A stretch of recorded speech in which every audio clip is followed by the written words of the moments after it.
Hey everyone, Todd here, internalarchitect.com. And in this video, I want to share a review about the Leukemia Lymphoma Society's Rocky Mountain Conference that they had yesterday down in Denver, in Aurora. It went down as something that I've been trying to get to for the last couple of years and just finally had the opportunity and scheduling to be able to make it work. But first, give me a thumbs up and a like and subscribe to the channel so that I can see what you guys are liking and enjoying and whatever, and really appreciate what it is and why I'm doing this and why you guys are watching. Yeah, so the conference was really, it was good. My expectations for the conference were really, I didn't have a whole lot of expectations just because I wasn't sure what I was getting into, and I had a little bit of an idea, but I wasn't sure, and I wasn't sure how big this conference was going to be. Turns out it was actually a pretty decent size. I would say there's 500 people or so, approximately. And the keynote speaker was Dan Shapiro, PhD. He is from Penn State College of Medicine. But he also does a lot of consulting for Hollywood and TV shows and stuff like that. And he actually told a pretty fun little story about a cancer situation. I wasn't sure if it was his own story, though. That was kind of the thing, but he told it as if it was his own story, and that I don't know, it was actually kind of good. And that's the keynote was the opening speech of the conference. So hats off to Dr. Dan Shapiro. I think it was a good way to kind of lighten up the mood and kind of get everyone going and kind of just bring in a little bit of humor into the entire thing. I ended up talking to a handful of people that had mostly survivors and patients that were having a hard time with what they were doing, and then another was in the middle of treatment and is a military guy also. So that was kind of cool, and got to talk to his whole family. There were 2 breakout sessions that I did. The first one was everything you need to know about Hodgkin lymphoma. Over the last 8 years since I was diagnosed, I've learned a lot about Hodgkin lymphoma just on my own. And there wasn't a whole lot of other things that I didn't know. That he was an Indian doctor, but he has studied his entire career in the U.S. and spent a lot of time in Colorado, which is really cool. Vignesh Narayama, but he part of the Cancer Care Colorado through Kaiser Permanente, and he actually did a pretty good job kind of filling everyone in. There's a couple little pieces and takeaways that I did. There's a new treatment that is replacing the bleomycin in ABVD that normally treats the first line of Hodgkin's, and it was kind of cool to hear about that and kind of a little bit of the side effects and stuff like that also. So that was kind of an interesting part of it, but he just kind of went over the entire broad spectrum of what is Hodgkin's, and it was kind of just a 101 class on what it was. And it took about an hour and 10 minutes to go through the whole thing. And there was a number of people that were asking some pretty good questions in there also. And I think he did a pretty good job of answering it. His PowerPoint was pretty on point, and I wish I could get some of those slides that he used for it, because I think it would also help me in kind of explaining a few things when I'm talking to you guys about it. So I'm going to research and try to get some of those slides, because I thought they were pretty relevant and pretty good. Also, the other thing that he talked about was the biggest thing that I learned from this breakout session was what the toxic chemicals are that infected lymph nodes that are swollen, what they secrete, and they're called cytokines. I'm pretty sure that's how you spell it or how you pronounce it. And that's interesting because understanding that makes a lot more sense of how your lymphocytes will start to even spread, and can spread a little bit quicker through the body once they start growing and start metastasizing into different places. So that was kind of cool, and that was something new that I learned about, and I'm going to kind of dig into that a little bit more too. So yeah, so everything you need to know about Hodgkin's lymphoma was pretty informative. The second one that I went to, and this was the one that we did after lunch, was eating for optimal wellness, and that was done by Sheila Gannon. And she has a website that is she's a full nutritionist. She went through leukemia. She went through the whole thing, and then her journey after going through leukemia was about just nutrition and getting back into making things work for her and making the nutrition that she was eating and taking in work the best for her also.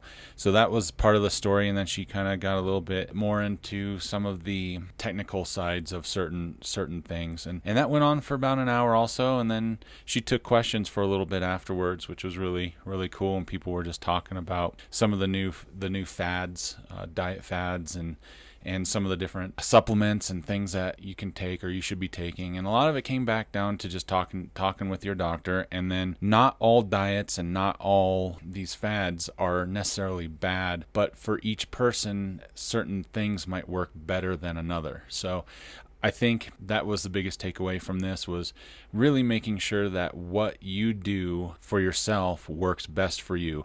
And the only way to do that is to experiment. She did talk a little bit about how to start figuring out your food allergies, if you have food allergies, and how you have to go about that. And the biggest part of that takeaway was really being diligent and disciplined in how you go about it. And it takes time, and it's going to take some work through all the different aspects of the food allergies that you might have. But once you understand that, then you're starting to figure out the rest of your diet, and you can figure out how everything else works and how to even add exercise into the mix. So that was really kind of cool, and that was good to see from and hear from an expert. I had a couple questions, but she had a pretty long line of people, and I was kind of eager to get out of there because I've been sitting for so long. Those were the two breakout sessions, and I really think they were pretty informative, and definitely learned a couple things. And I think that was kind of the biggest thing that I really wanted to take away from the Leukemia Lymphoma Society, the Rocky Mountain chapter conference. So surprisingly, there was a lot of people there. So there was about 4 people that I talked to. I actually talked to a couple more, but there's 4 people that I talked to. The first one was a lady that had been in remission for about 3 years, and she had kind of gone through hell. To be honest with you, her treatments, she didn't take the treatments really well. She had a really hard time with every aspect of it, and she ended up going through transplant and doing a lot of similar stuff as I did, but she had some adverse reactions and some allergic reactions to some of the chemos and whatever. She ended up spending a lot more time in the hospital than I did, and that was kind of a tough one for me to hear. I needed to hear it, but I have to remember that not everyone will take treatment and the therapy as well as I did. After really talking with her and kind of getting to know her a little bit, it really became very obvious that I was very lucky, and I got through the entire treatment and everything really unscathed. And I don't mean that like I didn't have a hard time with it, because there were definitely moments in time where it was really difficult, but for me, it was a little bit of a grounding moment to realize that not everyone will be as fortunate as I will. And she was fortunate to be alive, but because of her experience, it was tough. She dealt with a lot of depression and is dealing with a lot of PTSD. And hopefully my site will help her, kind of motivate her and bring back her spark, essentially, of just trying to be better. And she's got a long road ahead of her, and trying to keep the stoke going. So that was kind of a tough one. The next guy that I talked to was actually one of the salesmen. He was a chemo salesman, which was interesting. And I actually had a good conversation with him. They've changed, like I said earlier, they changed part of the they've removed bleomycin out of ABVD, and they added, I'm blanking on the name of this one, a newer, better version of bleomycin, because bleomycin has the potential to really cause secondary cancers and also some heart issues and some bad lung scarring down the road.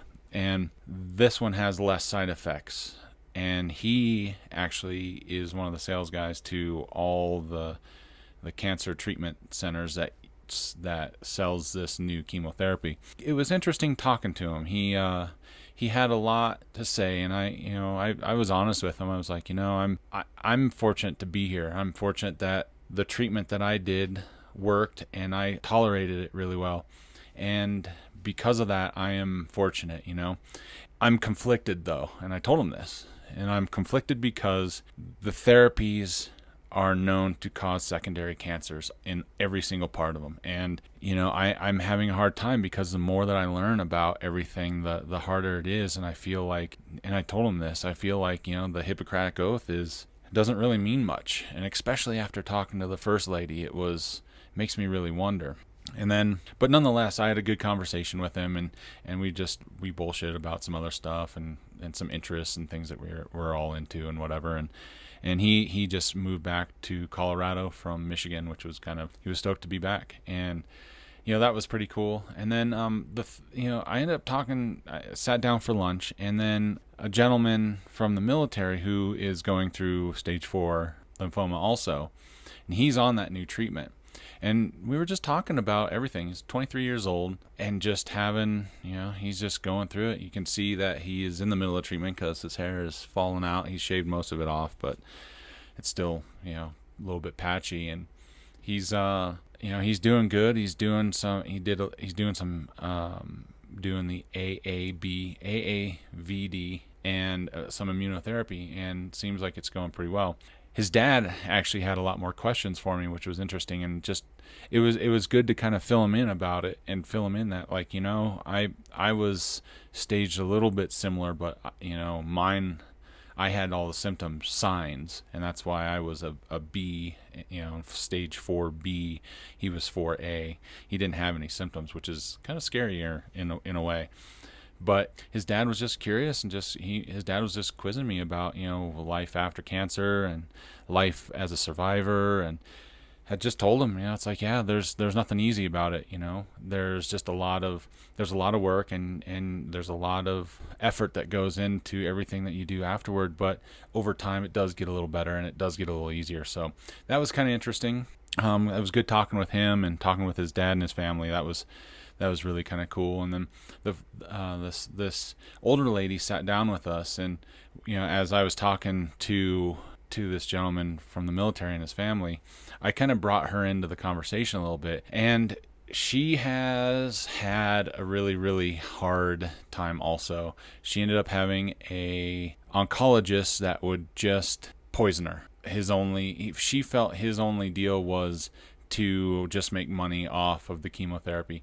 And she has a completely destroyed immune system because of it, and has to get blood infusions done weekly and just all sorts of things. And so I'm sitting there. I have a good conversation with half of them, and then the other half is like just kind of dark, kind of the real side of cancer. And that was, I felt bad, but I wanted to let her know that there are people out there. There's people there that are willing to help. It's just you have to do the work yourself, and you have to be motivated. And she was very thankful that we met and we talked. So I gave her the URL and the YouTube video channel, and she's gonna go through and just kind of check it out. And I told her, I was like, I'm just doing what I know, and how I'm sharing my story with people the best way that I know how, and that's what I'm doing with you guys. So.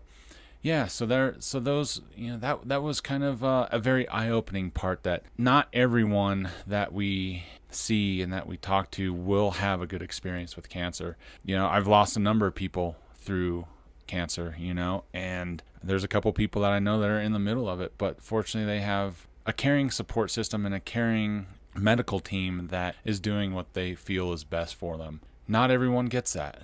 And that's where I really have a hard time with it, because I think doctors originally start out with, they want to help people, and they really believe in the Hippocratic Oath, and they do what they can, but next thing you know, all shit happens and they just start getting greedy. And that's kind of how I felt with that older lady that I was talking to, and maybe even the first lady that I was talking to. And so that was a humbling experience in talking with them. So, and I think overall, my overall opinion about the conference was good. There was a couple other breakouts I wish I could have done, but there was only so much time, and Yeah, and how the schedule work. But I'll probably go again next year when it comes up, because there's always going to be some stuff to learn. And I'm glad that I did the ones that I went to, because I was able to take some really good information and take some insight into kind of the where treatment, where support is at in today's day and age, right? In 2019. And the Leukemia Lymphoma Society is a great organization.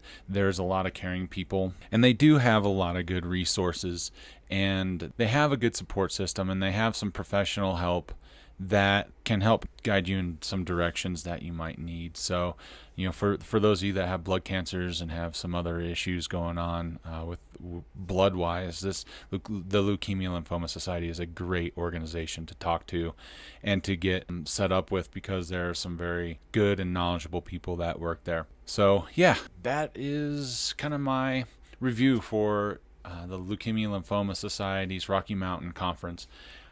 There are people that came from all over the country here, and I think that's a testament to the work that they are doing. Obviously, I have some other stronger opinions due to the sponsors that were there, but at the end of the day, in order to be able to feed the people and to host a conference like this, they need to have the money to do it. And so how do you balance that out, right? So let me know what you think. Hit me in the comment section below, and definitely want to continue the conversation with you guys, and curious to know what you think about that. And then just want to say thank you for your time and your energy into watching the video. And again, I will talk to you on the next video.